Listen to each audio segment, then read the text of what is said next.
Petek 3. maja je šahovsko društvo Komenda pripravilo prvomajski šahovski turnir za člane. Med tekmovalci so bili tako mladi kot starejši.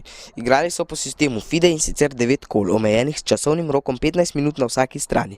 Nekateri dvoboji so se končali zelo hitro, nekateri pa so trajali prav do izteka časa. Komendo so prišli tudi nekateri velemojstri sosednjih občin, tako da je bila zasedba odlična. Presenetljivo je, da sta tako najmlajši kot najstarejša oba zasedla dobra mesta. Z mano je Majana Devišnik. Veseli nas, da pri vaši starosti še vedno vztrajate in z veseljem igrate šah. Povejte mi, kako se počutite med starejšo, mlajšo generacijo, kako se vam zdi? Moram reči, da zelo uživam v mladi generaciji, ker je veliko boljš pripravljena za šah, kot smo bili pa mi, ker ima večje možnosti. Igram pa tudi rada s starejšimi, da probam svoje moči, ker šah mi je hobi in uživam v njemu, samo da lahko igram. Kaj vas kot najstarejšega igralca priganja, žene, vzpodbuja k temu, da še vedno igrate šah? Mladostniška zagnanost ali dolgoletne izkušnje?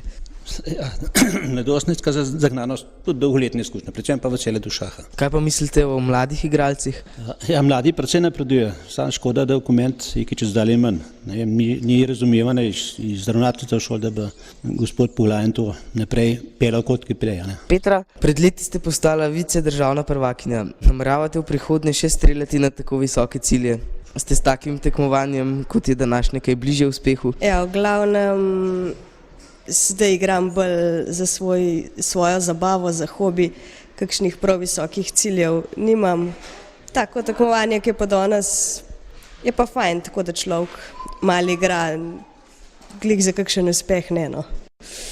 Nekaj časa nazaj ste na šoli poučevali mlade šahiste, med njimi tudi mene. Mislite, da ima šah v Komendi dovolj možnosti za nadaljni razvoj? Zakaj krožka ni več? Krožek je še vedno, ima ga Franci Poglajen, tako da vsekakor imajo mladi tukaj zadosti možnosti, sami se morajo predvsem odločiti za to, ker pač za šah si treba vzeti čas, tako kot za kakšen drug šport, pa trenirati, ne samo hoditi po tekmovanjih. Hvala lepa. Pavla, pred kratkim si pometla z vso vrstniško konkurenco na državni ravni. Kakšni so občutki na današnjem tekmovanju? Je konkurenca dovolj močna zate? Ja, ne vem, tudi jaz sem na državnem bolj se mi gre za to, drugače pa igram bolj tako za hec, rado igram. Kaj pa misliš o igranju s starejšimi? A velja pravilo, da z leti pridobiš ogromno izkušenj? Ja, to velja, ker tudi s tem se veliko naučim. To se pravi, da je igranje s starejšimi poučno? Ja, je. Tudi moja mama pravi, da je to res dobro, da igram veliko starše. Tekmovanje je pozorno spremljal in vodil gospod Franci Poglajen.